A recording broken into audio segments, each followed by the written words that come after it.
What how is you up? doing? I'm Oh, doing good. How are I'm you? I'm doing fabulous. Oh my goodness. Okay. Oh my goodness. Okay. Okay. Before I want to get into what's going on over there.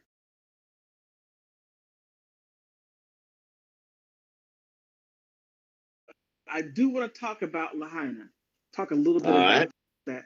And if I can't go to a particular thing, or if I'm asking too much, they say, "Hey, you're asking too much." There's no such thing as asking too much. Okay. um, it's kind of like what I told folks all the time. I tell them basically, sometimes I can't answer your question, but what I can tell you is keep digging and keep digging that way. He, Okay. he has some powerful enemies, and my thing is, all the right people hate him, and I'm like, That's it. he is pissing off all of the right people, and I'm like, okay. Who was the last one before him that put everybody first?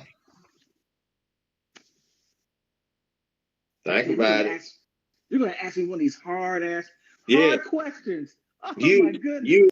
you and me about the same. You ain't as old as me. You ain't as young as me.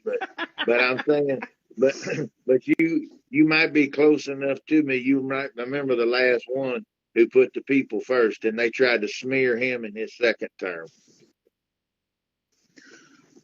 Reagan, What was his first name? Ronald, Yeah, who was the one that we just had that was the real representative of the people? The one we Donald, just. Uh-huh. What was the last one before him? Ronald Reagan, Uh-huh. And what was this one? Donald Trump. So you had Ronald and you had Donald. Ain't that a thing?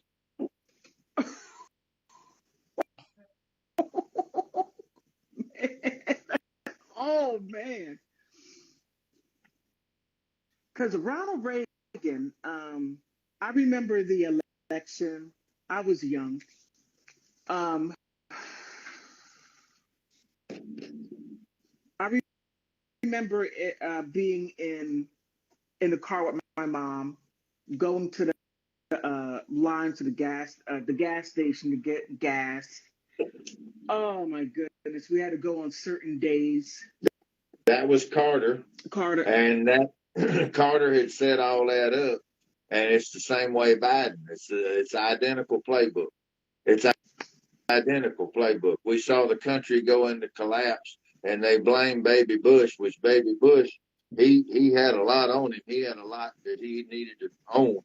But by the time you in year 7 of an 8-year presidency, you can't keep blaming Baby Bush. You got to start owning that at some point, especially when especially when we artificially suppressed and extended the downturn. So it's like a lot of people don't realize, how long the Great Depression lasted. The Great Depression could have rebounded after 2 years. The one back from 1929, it could have rebounded in 24 months. They artificially extended it. They kept it down because if you keep it down, what does the government get to do? It gets to take stuff.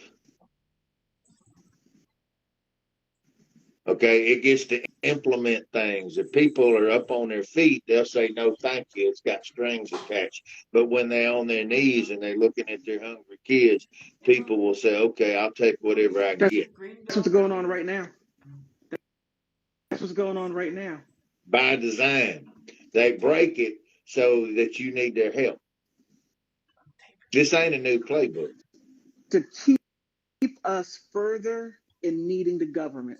Yeah, As see, long as we need. anybody ever been on government assistance tell you get enough to survive, but you'll never get enough to live. True. Okay, they'll get you just enough that you get hooked on them, and then they try to make it generational. What people don't understand, let's just go just with the. I hate the term black community because everybody there was no black or white until the United States was founded and people wanted to start dividing people.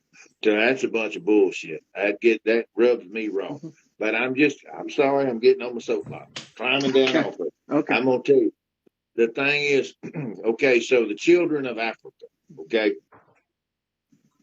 now the families were so strong, okay, the family units were so strong, and they survived wars, they survived famines, they survived bondage for hundreds of years, they survived deconstruction and reconstruction, they survived Jim Crow. Okay, no matter what they did to it, they pumped heroin into it in the 50s and in the 60s trying to destabilize. The community took a hit, but it always bounced back because of the key component to its power, which was the family unit. And it did that every time. So then they finally figured out how to kill it. And that's when they went in, when 1970, LBJ started passing the legislation so the government would become the head of the house and the man would get kicked out. That was where it started in 1970. You started paying mamas to be at home and keep the kids at home. The man's gone. And that was the beginning, really, of men not mattering. Men don't matter. And women can do so many things that men cannot do or cannot do as well. Women can. That flips, that script will flip. There are so many things that you guys just can't do what we can do, especially raising a young male. There is an exception. There's exceptions to every rule. There's some women I've seen that raised incredible young men that just took my breath away against all odds. But as a rule, women can raise a male. They can raise a child, but they cannot raise a man like a real bull, a real good man can raise that young man. That sets that standard. That young man will learn how to treat a woman by watching how the king comes in and holds the queen. That sets the standard. This is what's acceptable. This is how you behave. You get upset, you don't act emotionally. We're built different. We've got power. And when we let it loose, we tear up everything. So you have to learn self-control. Right. You have to learn how to reason. These are traits that a real man will pass on to a young man. Right? Right. These are things that are irreplaceable. It takes a king to build another king. Right? And so basically also the young women will learn how to set their expectations on how they need to be treated, okay, by seeing how that man holds their mama, right, how that man treats their mama. And they'll also learn by how mama treats that man. Oh hell, I gotta be nice. You know, I can't just flip out every Tuesday and then go wipe out the checking account just because I'm having a bad day. You know, we got grown up expectations. This is, you know, no relationship is perfect, and it's never 50-50. It's always 80-20, and it depends on the day who's doing the heavy lifting, right? So that's a true partnership. You just never know exactly how it's going to be.